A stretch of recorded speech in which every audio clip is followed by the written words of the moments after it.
अस्सलामुअलैकुम वरहमतुल्लाहि वबरकातुहू। Dear students, इस लेसन के शुरू में हम देखेंगे कि फर्स्ट पैराग्राफ पे कौन कौन से शॉर्ट क्वेश्चन बन सकते हैं। शॉर्ट क्वेश्चन इम्पोर्टेंट हैं आपके लिए क्योंकि आपके एग्जामिनेशन पेपर में आपसे शॉर्ट क्वेश्चंस पूछे जाते हैं। आपने हर शॉर्ट क्वेश्चन का 3 to 5 सेंटेंसेस और 3 to 5 लाइन्स में आंसर करना होता है। मैं दोबारा रिपीट कर दूं, and this is something very much important, जो चीज़ आपको जहन में रखनी चाहिए कि whenever you are answering short questions, आपने क्या करना है, आपने ख्याल करना है कि आप तीनों किस्म के सेंटेंसेस को मिक्स करें या एटलीस्ट 2 टाइप्स ऑफ सेंटेंसेस लाजमी लिखें। अगर आपने एक सिंपल सेंटेंस लिखा है तो अगला कंपाउंड या कम्प्लेक्स सेंटेंस लिखें। आप तरतीब चेंज कर सकते हैं कि पहले सिंपल सेंटेंस लिखते हैं या कम्प्लेक्स या कंपाउंड, बट आपको कोशिश करनी चाहिए कि you should write all 3 types of sentences when you are answering a short question, because इससे शो होता है कि आपकी टेक्स्ट पे कितनी आपकी लैंग्वेज पे कितनी ज़्यादा आपकी लैंग्वेज पे कितनी ज़्यादा ग्रिप है, आप लैंग्वेज में कितने अच्छे एक्सपर्ट हैं। बहरहाल ये क्वेश्चन हैं, देखें ज़रा आपके फर्स्ट क्वेश्चन के compare and contrast the size of earth with those of stars, यानी ज़मीन के साइज़ और तारों के साइज़ को कंपेयर एंड कंट्रास्ट कर दें। And the second question is how many stars are there in the universe. ये 2 क्वेश्चन पूछे जा सकते हैं इस फर्स्ट पैराग्राफ में आपसे एग्जामिनेशन पॉइंट ऑफ व्यू से। तो these questions are important. Once more कि जब भी आप क्वेश्चन का आंसर कर रहे हो, आपसे एक्सपेक्ट किया जाता है कि आप 3 से 5 लाइनों में क्वेश्चन का जवाब देंगे और 3 to 5 sentences. When you are writing 3 to 5 sentences, आपको डिफरेंट टाइप्स ऑफ सेंटेंसेस को मिक्स करना चाहिए, because this shows your command, ये योर एक्सपर्टीज ऑन लैंग्वेज। तो ये था शॉर्ट क्वेश्चन के बारे में। अब हम बात करते हैं अगले पैराग्राफ पे, उसके टेक्स्ट को देखते हैं और वहाँ पे जो भी इम्पोर्टेंट चीज़ें हैं वर्थ नोटिंग, उनको नोट करते हैं। अच्छा जी, ये सेकंड पैराग्राफ के कुछ सेंटेंसेस आपके सामने हैं। इन सेंटेंसेस को हम देखते हैं। आपने करना क्या है, पहले मैं आपको बता चुका हूँ कि आपने सेंटेंसेस को क्लॉजेस में, फ्रेजेस में ब्रेक करना है और फिर आपने उन क्लॉजेस और sentences, if they are simple sentences, उनकी आपने स्ट्रक्चर देखनी है कि उनकी स्ट्रक्चर को ड्रॉ करना है और उसके बाद समझना है उस स्ट्रक्चर को। और of course if you will practice, तो उस प्रैक्टिस के ज़रिए, उस किस्म की स्ट्रक्चर की प्रैक्टिस के ज़रिए वो स्ट्रक्चर ऑटोमेटिकली आपकी मेमोरी का हिस्सा बन जाती है। इस फर्स्ट सेंटेंस को देखिए, ये this is a simple sentence, these millions of stars are wandering about in space. अब अगर इस सेंटेंस को हम एक्सप्लेन करना चाहें कि तो हम ये कहेंगे कि ये सिंपल सेंटेंस है और इस सेंटेंस का सब्जेक्ट है दीज मिलियंस ऑफ स्टार्स और इसका प्रेडिकेट है are wandering about in space. अब अगर हम इसको फर्दर देखते हैं कि ये सेंटेंस किस तरह से कंस्ट्रक्ट हुआ। शुरू में एक नाउन फ्रेज है, आप इस नाउन फ्रेज की स्ट्रक्चर को देख सकते हैं। देन ऑफ कोर्स एक वर्ब फ्रेज है, एट द एंड एक प्रेपोजिशन फ्रेज है। यानी आप कह सकते हैं कि noun phrase plus verb phrase plus preposition phrase, इससे आपका एक सिंपल सेंटेंस कंस्ट्रक्ट हो जाता है। अब नाउन फ्रेज की स्ट्रक्चर हम बार बार देख चुके हैं कि नाउन फ्रेज की स्ट्रक्चर यही है कि दीज एडजेक्टिव है, मिलियंस ऑफ स्टार्स, ठीक है। ये 2 नाउन्स को प्रपोजिशन ऑफ के ज़रिए जोड़ा गया है। आर वॉन्डरिंग, अब ये वॉन्डरिंग अबाउट, ये एक वर्ब फ्रेज यहाँ पे लगा हुआ है। अब वर्ब फ्रेज के बारे में मैंने आपको बताया कि वर्ब फ्रेज पे ख़ास तवज्जो दें और उसको समझने की कोशिश करें।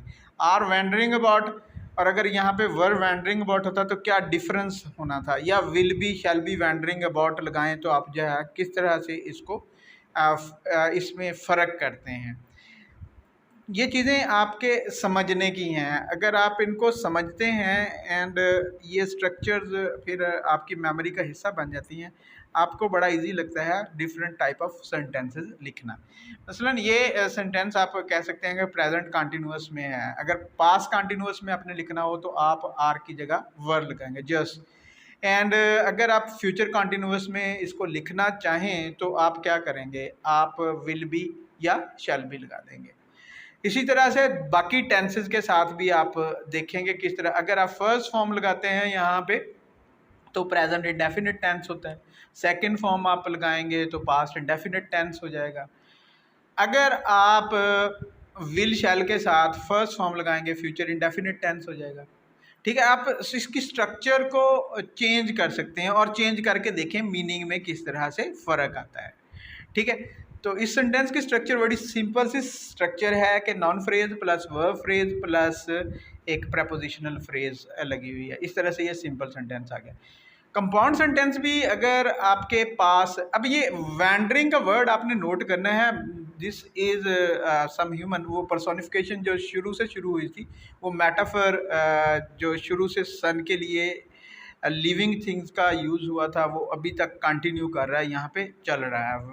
Wandering is a human quality, और इसको स्टार्स के साथ एसोसिएट कर दिया गया है। अब नेक्स्ट सेंटेंस देखें, जहाँ पे भी आपको कोई सेंटेंस नज़र आए, क्लॉज को जो ब्रेक करें और उस क्लॉज की स्ट्रक्चर देखें कि क्लॉज की स्ट्रक्चर क्या बनती है। एंड देन ऑफ कोर्स मैंने आपको बताया कि आप डिफरेंट टाइप ऑफ क्लॉजेज लाजमी देखा करें, उनको ब्रांड करें, उनको टाइटल दें कि ये इंडिपेंडेंट क्लॉज है, ये डिपेंडेंट क्लॉज है, ये कोऑर्डिनेटिंग क्लॉज है, ये सबऑर्डिनेटिंग क्लॉज है। तो this is something very much important. जैसे नेक्स्ट सेंटेंस में देखें, अ फ्यू फॉर्म ग्रुप्स, ठीक है, ये इसकी प्रिंसिपल क्लॉज है, विच जर्नी इन कंपनी। अब विच रिलेटिव प्रोनाउन है और इस किस्म की क्लॉज जो रिलेटिव प्रोनाउन से शुरू होती है उसे हम रिलेटिव क्लॉज बोलते हैं। वैसे ये एक एडजेक्टिव क्लॉज होती है। ठीक है, अब यहाँ तक इन दोनों क्लॉजेज की स्ट्रक्चर अगर हम जो है वो देखना चाहें, अ फ्यू फॉर्म ग्रुप्स, अब ये फर्स्ट क्लॉज है अ फ्यू। अब ये अ फ्यू आप पहले भी अ फ्यू, द फ्यू और फ्यू को देख चुके हैं कि ये किस तरह से काउंटेबल नाउन्स के साथ यूज़ होते हैं। अ फ्यू, अब इसके साथ नाउन छोड़ दिया गया है। कहना तो राइटर ने था अ फ्यू स्टार्स, लेकिन नाउन जो है वो अंडरस्टूड है, तो एडजेक्टिव एज अ नाउन इस तरह से राइटर यूज़ करते हैं कि एडजेक्टिव के साथ कोई आर्टिकल लगा के और उससे उस लोग मुराद ले लिए जाते हैं। मसलन जब हम जो है वो ब्रेव के साथ जो है वो द ब्रेव लगा देंगे, द ब्रेव से मुराद द ब्रेव पीपल, बहादुर लोग। अच्छा, फॉर्म ग्रुप्स, अब क्या है, नेक्स्ट वर्ब है, उसके बाद जो नाउन है। इस स्ट्रक्चर को, इस क्लास की स्ट्रक्चर को देखें, क्या है, शुरू में एक नाउन क्लास है, उसमें आपका नाउन मिस कर दिया गया है। राइटर कर सकते हैं, इस किस्म की एक्सेप्शंस होती हैं। और उसके बाद वर्ब, फर्स्ट फॉर्म लगी हुई है, प्रेजेंट इंडेफिनिट टेंस है, और ग्रुप्स, यानी noun phrase plus verb plus noun. तो ये इस क्लॉज की स्ट्रक्चर बन रही है। नेक्स्ट क्लॉज को जब देखते हैं तो रिलेटिव प्रोनाउन है पहले, ठीक है, उसके बाद जर्नी। जर्नी वैसे नाउन के तौर पर यूज़ होता है, लेकिन यहाँ पे इसे वर्ब के तौर पर यूज़ किया गया है। इससे आपको आइडिया हो जाएगा कि बहुत से नाउन ऐसे होते हैं जिनको आप वर्ब के तौर पर यूज़ कर लेते हैं। कंपनी, इन कंपनी, फिर यानी एक प्रपोजिशन फ्रेज, यानी इस फ्रेज की स्ट्रक्चर अगर हम ड्रॉ करना चाहें, हम क्या कहेंगे, relative pronoun plus verb plus preposition phrase, prepositional phrase. तो इस तरह से एक रिलेटिव क्लॉज बन जाती है। नेक्स्ट देखें, बट कोऑर्डिनेटिंग कंजंक्शन है, तो इस क्लास को हम कोऑर्डिनेटिंग क्लास बोलेंगे। कोऑर्डिनेटिंग क्लॉजेज, अब मैंने आपको पहले बताया कि ये इंडिपेंडेंट क्लॉजेज होती हैं। अब इस क्लॉज का सब्जेक्ट अगर आप देखते हैं, मोस्ट ऑफ देम, ये एक किस्म का नाउन क्लॉज ही है, क्योंकि देम स्टार्स को रिप्लेस कर, मोस्ट ऑफ देम, यानी इस सेंटेंस की सब्जेक्ट जो है वो मोस्ट ऑफ देम एक नाउन क्लॉज है। Then travel alone, travel verb की first form present indefinite tense है, और अलोन आगे एडजेक्टिव एक लगा दिया गया। ठीक है जी। अब आप इस क्लॉज की स्ट्रक्चर भी ड्रा कर सकते हैं कि non phrase plus verb plus adjective, इस तरह से भी आप एक क्लॉज बना सकते हैं, और अगर उस क्लॉज को आप इंडिपेंडेंट लिखेंगे तो क्या होगा, but but most of them travel alone. ठीक है, अब ये एंड इसके साथ भी जोड़ सकता था writer, but he does not want his sentences to be very long, और ये एक साइंटिफिक किस्म का टॉपिक है। साइंटिफिक टॉपिक्स में क्लैरिटी रखना और सिंपलिसिटी रखना बहुत बड़ी नीड होती है। आप भी जब whenever you are writing on a topic जिसमें इस तरह की कोई साइंटिफिक आर्गूमेंट इन्वॉल्व हो, तो सेंटेंसेस को स्मॉल शॉर्ट रखने की कोशिश करें।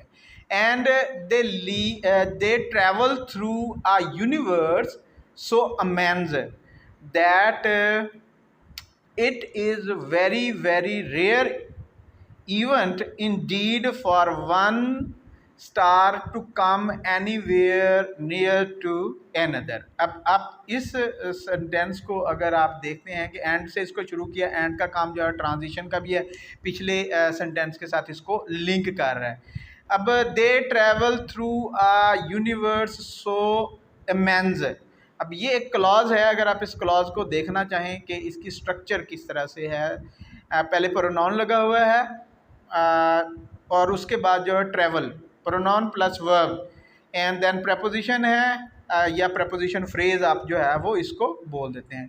सो अमेंज ये यूनिवर्स को डिफाइन कर रहा है, तो इसलिए ऑफ कोर्स अमेंज एडजेक्टिव है, सो आपका एडवर्ब है यहाँ पे। अच्छा, अब दैट के ज़रिए एक और क्लॉज है, दैट एडवर्ब क्लॉज है, that it is very very rare indeed. अब इस रेपिटेशन का असर देखेंगे, इस रेपिटेशन का असर क्या होता है, किस तरह से राइटर कोई वर्ड जो है वो रिपीट करते हैं।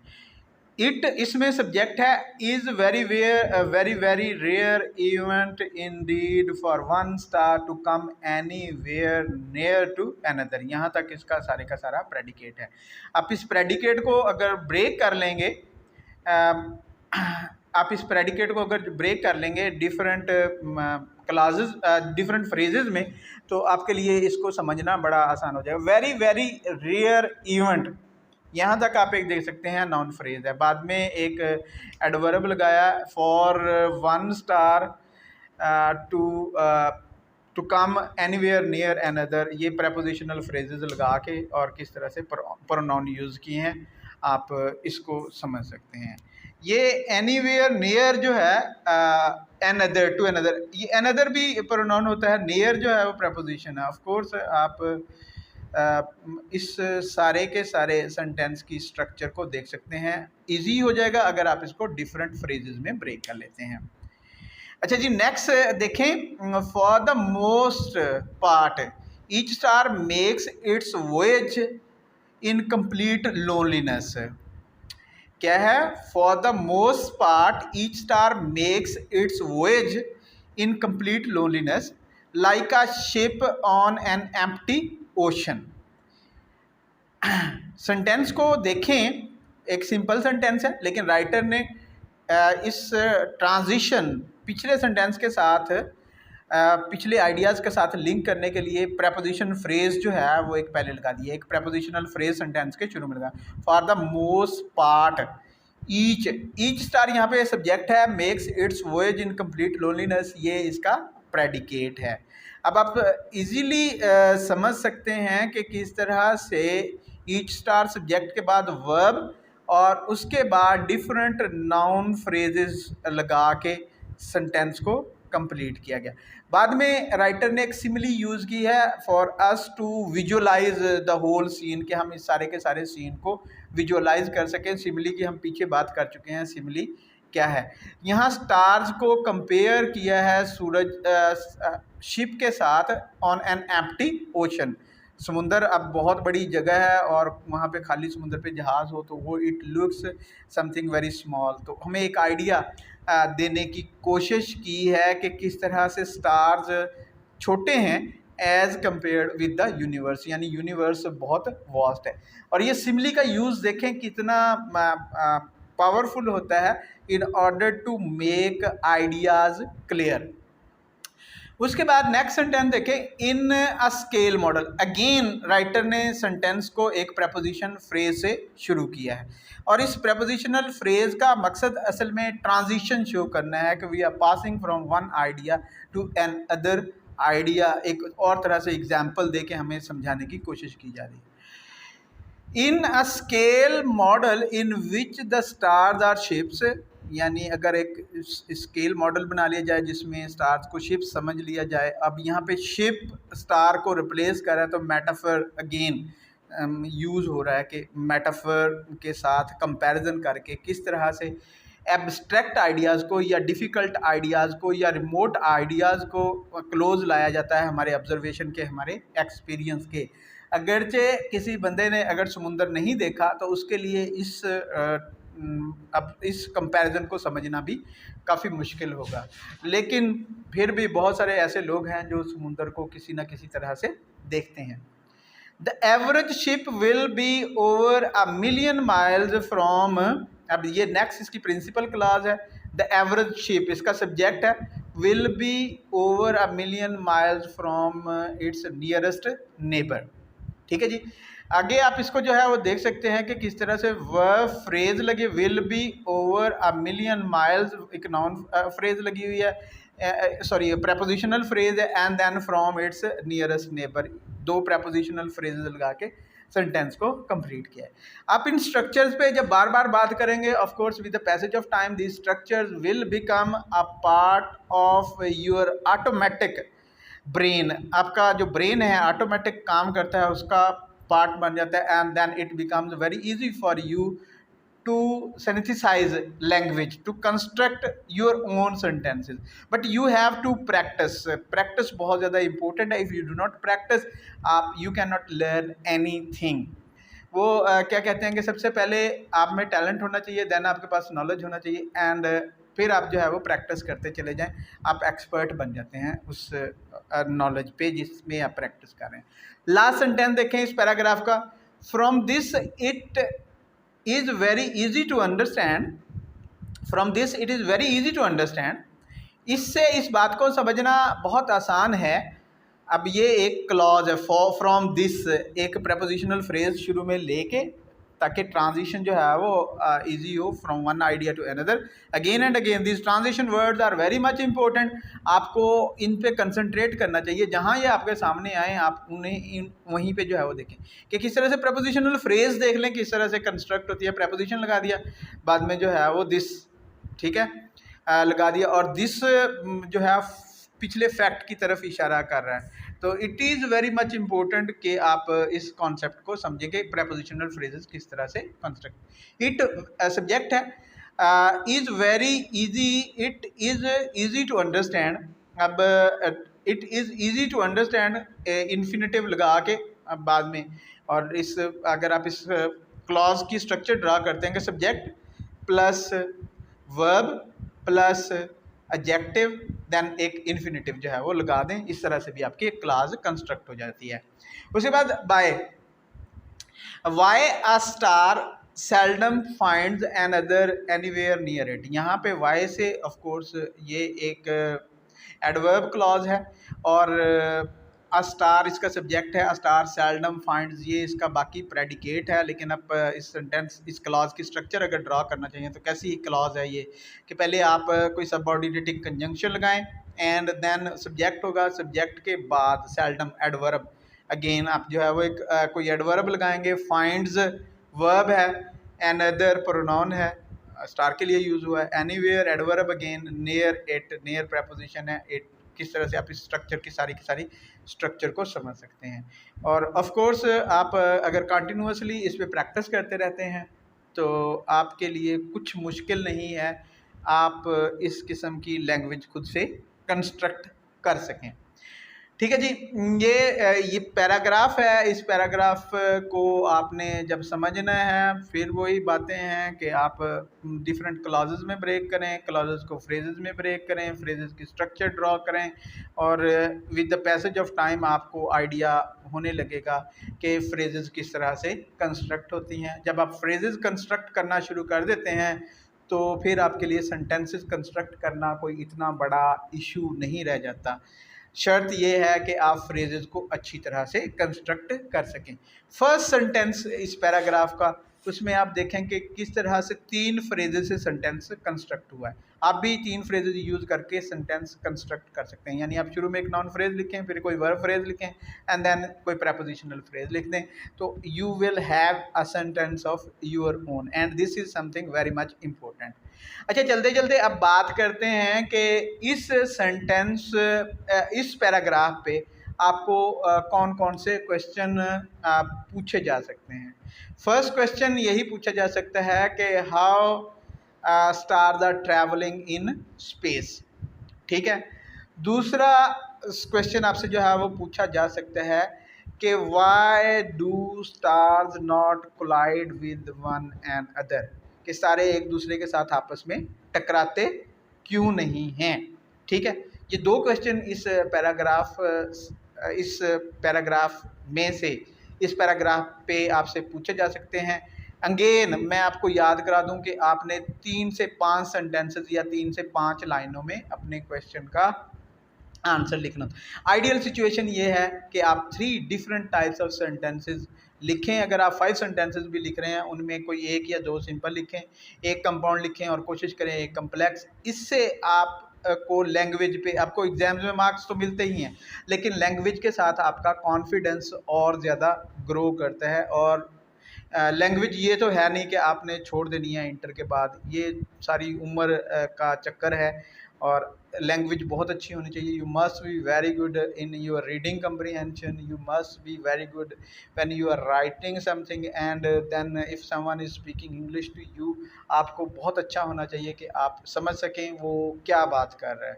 End of course you will have to speak a language if you want to do something really big in your life.